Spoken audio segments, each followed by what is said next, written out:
Dans un document, le rapport d'évaluation du plan de relance publié en janvier 2024 par France Stratégie, ce rapport témoigne des inégalités territoriales générées par cette suppression progressive de la CVAE.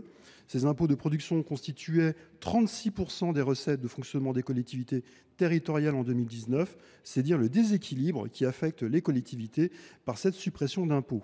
Toujours dans le même rapport d'évaluation, il est précisé que, je cite, il reste à démontrer que la réduction des impôts de production ait des effets positifs sur l'activité.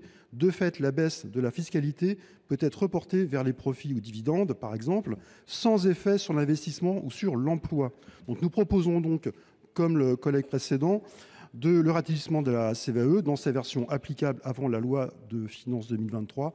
Je confirme en effet que ce que disait le président Rénal, un impôt qui est supprimé, qui est remplacé malheureusement par de la dette, mais pas seulement, par aussi des réductions de services publics, parce que quand les collectivités se sont retrouvées amputées de moyens considérables sur la suppression de la CVAE, c'était du service public en moins, du personnel en moins, et je peux vous assurer que quand on est directeur général des services ou maire d'une collectivité qui se retrouve à gérer ce type de situation, enfin, je vous invite, monsieur le ministre, peut-être dans votre parcours professionnel, de prendre un poste de DGS.